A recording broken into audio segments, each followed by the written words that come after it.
Avui m'agradaria parlar-vos de tot el que té a veure en el sistema limfàtic de l'organisme. La limfa és un líquid que es dedica a recollir tots els detrits del sistema circulatori. És molt important que el tinguem actiu i que estigui net per la nostra pròpia salut. És un sistema molt interessant per al nostre organisme perquè és un dels que s'encarrega de que tinguem una bona salut. I doncs ha de ser fluid i estar el millor possible. Tot i ser un sistema molt important en la nostra vida, no té un motor principal que li faci bombejar, com ara pugui ser el sistema circulatori, que seria el cor. El sistema limfàtic funciona bàsicament per el moviment del sistema circulatori i l'espasme muscular. Què vol dir això? Que millor sistema circulatori tenim, millor sistema limfàtic tenim. Més exercici fem, millor sistema limfàtic tenim. Què passa quan el nostre sistema limfàtic no funciona prou bé?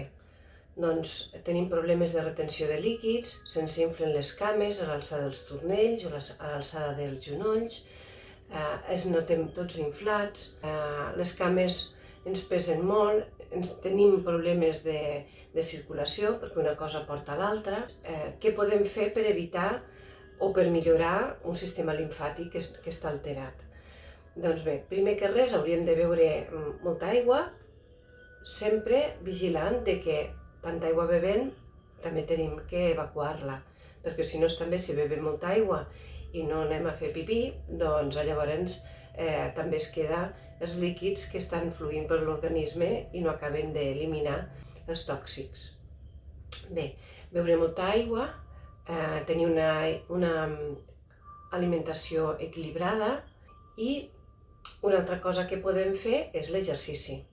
S'ha de fer exercici per poder moure el sistema motor circulatori, un dels motors que ajuda el sistema limfàtic a que flueixi bé. Llavors, si fem exercici, la nostra circulació funciona bé, el nostre espasme muscular és correcte i la nostra limfa funciona bé.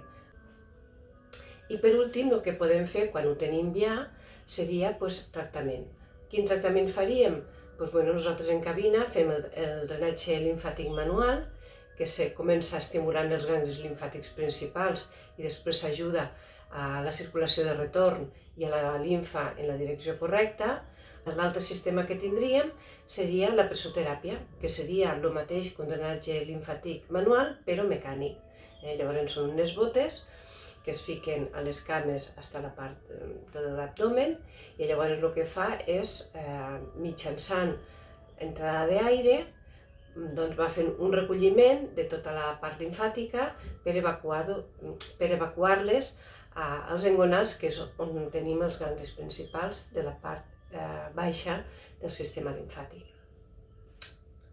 Què vos puc dir? Doncs que si teniu problemes circulatoris, problemes limfàtics, problema de cel·lulitis, doncs segurament la vostra limfa no està funcionant prou bé. També seria interessant, aprofitant l'estiu i que estem en una zona de platja, doncs poder caminar per dintre de l'aigua de manera que l'aigua ens arribi una miqueta a mitja cama o a mitja cuixa, depenent una miqueta allà on tinguem el problema, perquè l'impacte de l'aigua, el caminar, també fa que activi la circulació i d'aquesta manera la nostra limfa també treballi millor. Espero que hagi estat interessant per vosaltres i que si teniu algun problema relacionat amb retenció de líquids o circulació o cel·lulitis, estem a la vostra disposició. Moltes gràcies.